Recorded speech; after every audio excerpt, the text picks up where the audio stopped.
You know, I think I don't necessarily have a typical bad guy face, so so I don't really get cast as a lot of guys who are just sort of out and out evildoers. But so it's always fun to have a character who is complicated in some way. You know, you never want to find yourself playing somebody who's obvious, and so to play these people who are one thing on the surface and another thing underneath is pretty juicy, and I feel like is a great opportunity. And it's always exciting to me when, like in V, where I think they take the opportunity to cast somebody who's not necessarily obvious. You know, I think the fact that that Chad Decker is somebody who presents something that seems pretty okay, and that only when you peel beneath the surface do you start to see that he might be a lot more dangerous than he would let on. I remember when I was a kid sort of fighting my parents to stay up and watch the original, but I don't have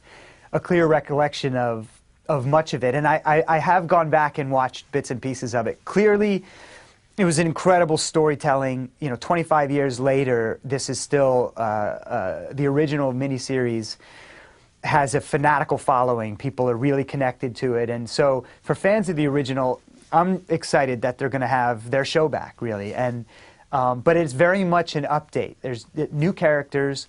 It exists in today's world, which is, you know, this post 9/11 world is much murkier in terms of where the lines are between the good guys and the bad guys, and the immediacy that the people that are the bad guys could be standing right next to you rather than in another land. And so I think this version really takes on our current society and the world we live in, but the bones of the story and the thing that made the original miniseries so compelling, I think they've been really faithful to. Some of the iconic moments of the original that people remember, the alien birth and the rodent eating and things, all of those things are in play in this version as well. But so yeah, I think, and frankly, I think the fact that 25 years later that we keep revisiting this idea of what if aliens arrived on Earth, and you know, I think most people probably don't think it's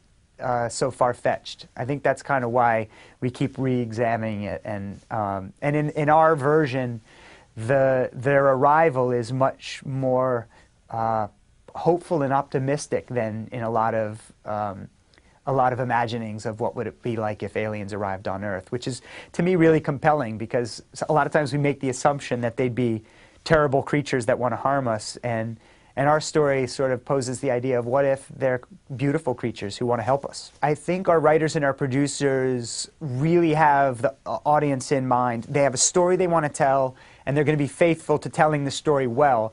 But I think they know that there are appetites for information, and that you can't really keep an audience too much in the dark, or a story gets frustrating. And so, you know, there will always be this underlying sense of who can you trust, what do you believe, are you for them, are you against them? But it'll never be so sort of murky that you lose your way. It'll always be a pretty straightforward story, and so far it's been great fun. I'm really excited that the audience is finally going to get a chance to see it. Thus far, we haven't had any, but it sounds like some of the original cast members have expressed interest in taking part in some form in this incarnation of the show, and you know, I can speak for myself. I would love it. I think it would be really a really cool thing for fans of the original to see some of that cast turn up, even if they weren't playing the same characters. It would be a great tribute to what they created.